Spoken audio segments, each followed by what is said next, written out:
Next is measures to check population explosion. Population explosion को रोके कैसे? सबसे पहले इकोनॉमिक मेजर्स। इकोनॉमिक मेजर्स जैसे कि एक तो इंडस्ट्रीज बढ़ गए तो लोगों को नौकरी मिलेगा, ठीक है, एम्प्लॉयमेंट अपॉर्चुनिटीज क्रिएट होगा, गरीबी कम होगा। गरीबी कम होगा तो लोग ये मेंटालिटी से नहीं जिएंगे कि भाई बच्चा जन्मेगा तो आगे सहारा बनेगा, ये मेंटालिटी नहीं रहेगा। लोग एजुकेशन बढ़ेगा तो बोलते हैं ना ऑटोमेटिक पॉपुलेशन पे कंट्रोल हो जाएगा। जो अपने देश में या अपना देश ही नहीं, जो वर्ल्ड में कोई भी देश ले लो, अमीर और गरीब के बीच का फासला जो है, इक्विटेबल डिस्ट्रीब्यूशन ऑफ इनकम, मतलब अमीर गरीब, अमीर और गरीब के बीच का फासला कम होते जा रहा है। अब गवर्नमेंट ये करता कैसे है? अमीरों को टैक्स 30% है ज्यादा। तुमको टैक्स रेट्स पता है क्या इंडिया के? टैक्स रेट्स क्या है पता है इंडिया के? पहले 5 लाख तक, मतलब 40,000 महीना तक किसी को कोई टैक्स नहीं। 5 लाख से 10 लाख जिससे तुम्हारा कमाई बढ़ता है तो 20 तक का टैक्स है। 10 लाख के ऊपर 30%। गवर्नमेंट क्या करता है? अमीरों को ज्यादा टैक्स, गरीबों को कम टैक्स, इससे फासला कम होता है, ठीक है ना। तो equitable distribution of income and wealth बोलेंगे, ताकि सब सरीखे हो सके। वो तो पॉसिबल नहीं है मेहनत करने का। दूसरा सोशल मेजर्स भी है, जिसमें पॉपुलेशन एक सोशियो इकोनॉमिक प्रॉब्लम है, सोसाइटी पे लोड और देश के फाइनेंशियल हालात पे लोड। और जैसे मैंने बताया इलिटरेसी, तुम्हारे दादा या मेरे पिताजी के, मैंने बताया था कि वो लोग 3 भाई 3 बहन, उनके भी पिताजी, ऐसे काउंट करने जाओ तो एक एक फैमिली में 10-10 12-12 बच्चे होते थे। तो और सुपरस्टिशन अगेन, कुछ जगह पे कुछ धर्म I think might not support family planning devices का, नहीं मानते। कुछ पुराने ख्यालात, कुछ वुमेन का लो स्टेटस की she is only born for marriage on looking after the house, यही विचार। 100 साल पहले क्या विचारधारा था? कितने औरत जॉब करते थे? इनफैक्ट अमेरिका में भी ब्लैक और व्हाइट आजादी 1776 में मिला अमेरिका को, बट 1960s 1970s में ब्लैक्स को बस में भी जाना अलाउड नहीं था। वहां पे एक रोजा पार्क्स करके एक औरत है, पहली बार बोलते ना कायदा तोड़ के बैठी थी, उसके बाद हल्ला हुआ था। मार्टिन लूथर किंग ने भाषण दिया था, वो भी असैसिनेट हुआ था। बोलने का तात्पर्य है कि सोशल मेजर्स, जो भेदभाव है, वुमेन का दर्जा बड़ा अजीब था कि women was born to marry, have children and look after the house, बस यही काम, उसके अलावा कुछ भी काम नहीं। तो ये जो स्टेटस ऑफ वुमेन है, और अभी भी देखो कुछ सऊदी अरेबिया, सुना है नाम सऊदी अरेबिया का? हाँ सर। पहली बार उन लोगों ने लेडीज लोग को गाड़ी चलाने का अलाउड किया, उनके लिए बहुत बड़ा न्यूज है। तुमको पता है सऊदी अरेबिया में अलाउड नहीं था औरत को गाड़ी ड्राइव करना, सुना है तुमने? हाँ सर। पहली बार उनको अलाउड किया। यूनाइटेड अरब एमिरेट्स या ऐसी जगह पे तुम घूम भी नहीं सकते। इनफैक्ट सऊदी अरेबिया में जहां तक मेरा नॉलेज है, एक औरत अकेली नहीं घूम सकती थी, कोई ना कोई उसका हस्बैंड या भाई साथ में चाहिए, गार्डियन चाहिए था। गार्डियन भी। मुझे बड़ा आश्चर्य होता था, एक औरत घूम भी नहीं सकती अकेली। यूनाइटेड अरब एमिरेट्स में एक समय कायदा था कि होटल में, तुम इंडिया में अभी भी स्ट्रिक्ट है, रूम में शादीशुदा लोग ही जा सकते हैं, ऐसे दूसरे कोई अलाउड नहीं थे। अब अमेरिका में बहुत सारे लिव इन रिलेशनशिप में रहते हैं, यूनाइटेड अरब एमिरेट्स में तुमको होटल में एंट्री नहीं है। ये प्रॉब्लम अभी यूनाइटेड अरब एमिरेट्स ने कायदा डिलीट किया, क्योंकि वहां पे अभी टूरिस्ट थोड़े से कम हो गए, कोविड तो था ही कारण, लेकिन सबको अपना विचारधारा मॉडर्न करना पड़ा। इन सब में, अच्छा, जो कुछ लोग का मानना है कि women should not have education. Taliban अभी अफगानिस्तान में जो कैप्चर किया, भी उन्होंने बोला कि हम वुमेन को भी पढ़ने देंगे। एक अच्छा है कि वुमेन का स्टेटस इम्प्रूव हुआ है, लेकिन मुझे अफसोस ये होता है कि अभी भी जैसे मेरे स्टूडेंट बोलते हैं ना, कॉलेज रोड में they are not free to dress the way they want. वो लोग अपने हिसाब से ड्रेस नहीं कर सकते। मॉडर्न ड्रेस पहना तो लोग घूर घूर के देखते हैं। ये नासिक में आज भी है। तुम पता नहीं मानते हो कि नहीं मानते हो तुम ये बात के नहीं मानते?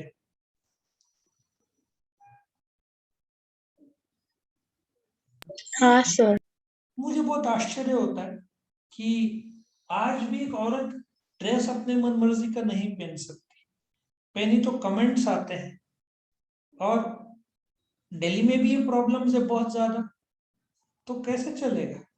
अभी वो दिन, अभी काफी टाइम हो गया, 2 साल या 3 साल, सलीम चाय कैफे में चाय पी रहा था, एक लड़की मॉडर्न ड्रेस पहने आई।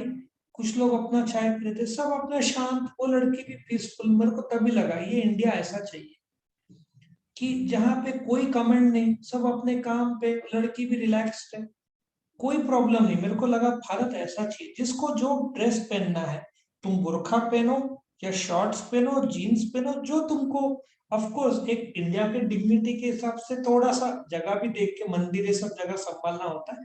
लेकिन मेरा एक मानना है कि ये जो क्लाइमेट है ना, मैं बॉम्बे गया था, एक कोल्ड प्ले सुना है? कोल्ड प्ले मैंने तुमको ये भी भेजा था गाना, म्यूजिक गाना हाँ भेजा था। उसका कॉन्सर्ट के लिए मैं गया था। सब मॉडर्न और अल्ट्रा मॉडर्न लोग। हम, मेरे जो कजिन साथ में थे, वो लोग भी हाईली मॉडर्न ड्रेस। सब ग्रुप्स में 1000 लोग के ऊपर थे, शायद बहुत ज्यादा। कोई किसी के लाइफ में दखल अंदाजी नहीं दे रहा। तभी मैंने पहली बार बहन को बोला, मेरे कजिन को बोला कि इंडिया ऐसा होना चाहिए। फिर उसने बोला इंडिया कैसे होगा, तू क्लास में ड्रेस कोड रखता है कि लड़के लोग 3/4 में नहीं आ सकते, लड़कियों को तो एडवाइस करता है स्लीवलेस में नहीं आए, तो तेरा थिंकिंग भी तो थोड़ा। मैंने बोला हाँ, क्लासरूम के डिग्निटी के हिसाब से था, लेकिन चलो। उसी दिन मैंने ग्रुप में डाल दिया कि you can dress as much, कोई भी ड्रेस में आ सकते हो, बस डिग्निटी रखना। उसके बाद मैंने सब 3/4 भी जो रोक था वो सब हटा दिया। मैंने बोला कि क्लासरूम के अंदर भी लोग पढ़ने आते हैं, तो थोड़ा उसमें ऑफ कोर्स फ्लेक्सिबिलिटी हर जगह पे नहीं होता है, मंदिर में एक डिग्निटी में ही जाना होता है। लेकिन वो दिन से मैंने, कितने साल हो गए, 7 साल हो गए, तुरंत मैंने बदल दिए क्लास के कायदे। क्या होता है, मैं सोच रहा बच्चे रिलैक्स तरीके से आए तो उसमें क्या प्रॉब्लम है? सो थिंकिंग की बात है, if you are able to think, upgrade your thinking, उसमें कोई प्रॉब्लम नहीं। सो अभी मेरे ड्रेस कोड कोई नहीं, जिसको जो कंफर्टेबल लगे उसमें आओ, ऐसा। C next, population policy of India. Family planning, मैंने तुमको बोला था ना, आदमियों का जो फैमिली प्लानिंग का, आदमी लोग का सर्जरी को वेसेक्टॉमी बोलते हैं। वेसेक्टॉमी एक ऐसा सर्जरी है जिसमें वो रिवर्सिबल भी है। वो बॉडी के अंदर का नस को वो लोग बांध देते हैं, सो दैट बोलते हैं ना, स्पर्म्स रिलीज ना हो।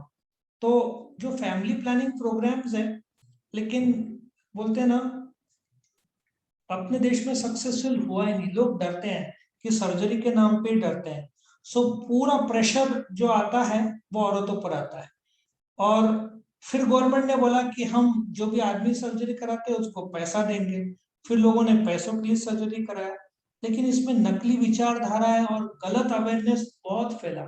लोग को लगता है कि उसमें अगेन दूसरे प्रॉब्लम्स आते हैं, फिजिकल, मेंटल, इमोशनल। ऐसा कुछ भी नहीं है, जस्ट 15 मिनट्स का सर्जरी।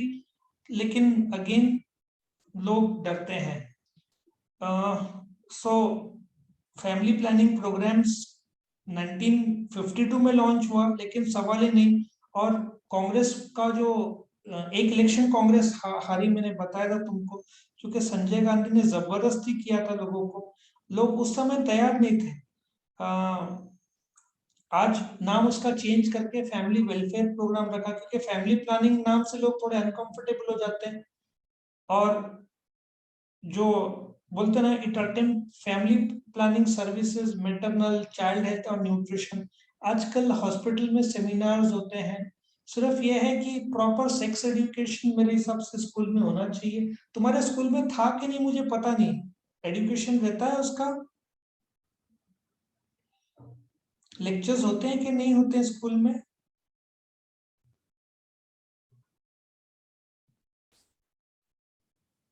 एजुकेशन स्कूल में लेक्चर्स होते ही नहीं होते उस पे, कोई डॉक्टर आके कुछ गाइड करे, ऐसा होता है? No sir.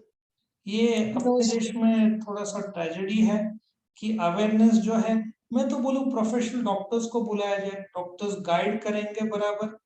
सो लेकिन ठीक है, अभी पता नहीं अपना देश अभी भी इसमें तैयार नहीं। फॉरेन में काफी बचपन से ही सब उनके लिए नॉर्मल रहता है, इंडिया में ये सब नहीं है।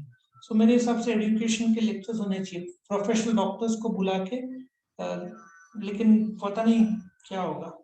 नेशनल पॉलिसी 2000 भी जाने दो, अभी नेशनल पॉपुलेशन पॉलिसी 2021 बहुत अच्छा है। तो उसमें बेस्ट है। महंगाई, महंगाई से ऑटोमेटिक लोग को परवड़ता नहीं है, लोग लिमिटेड ही रखते हैं चिल्ड्रन। सी बहुत ज्यादा भी बच्चे रहे ना तो बहुत स्ट्रेस आता है फैमिली पे। Limited family is always a good family for everybody. So birth rate और पहले भी लॉजिक ये था, मैंने जैसे बताया कि ड्यू टू डिजीजेस 5-7 में से एक आध लोग तो मर ही जाते थे, तो इसलिए फैमिली ज्यादा चिल्ड्रन पैदा करते थे ताकि एटलीस्ट 3-4 तो बच जाए, 2-3 नहीं बचे तो वो लॉजिक से था। अभी तो ये भी नहीं रहा। सो रिसर्च और डेवलपमेंट, नए नए टेक्निक्स, टेक्नोलॉजीज, और मुझे लगता है अभी अपना जनरेशन या तुम्हारा जनरेशन बहुत क्लियर है, बहुत नॉलेजेबल है। एक अच्छा है कि अभी पहले जैसा नहीं रहा कि कितने भी बच्चे आजकल सब एक तो मैरिज डिले करते हैं और चिल्ड्रन और भी डिले होता है। सो ये शहर में प्रॉब्लम नहीं है ज्यादा। हेल्थ एजुकेशन ये भी काफी अच्छा हो गया है। सो ह्यूमन डेवलपमेंट तो यूनिवर्सली नेचर है। एंटायर सोसाइटी, इसमें आदमी का भी उतना ही योगदान होना चाहिए, औरत का भी योगदान होना चाहिए, दोनों मिलकर ठीक से प्लान करें जिंदगी का तो बहुत अच्छा देश के लिए। ठीक है, ये समझा तुमको? ये तो कॉमन सेंस का था, इसमें तो कोई, इसलिए देखो फोटो में एक ही बच्चा रखा है। ये अभी का जनरेशन है, पहले के जनरेशन में बहुत ज्यादा बच्चे होते थे।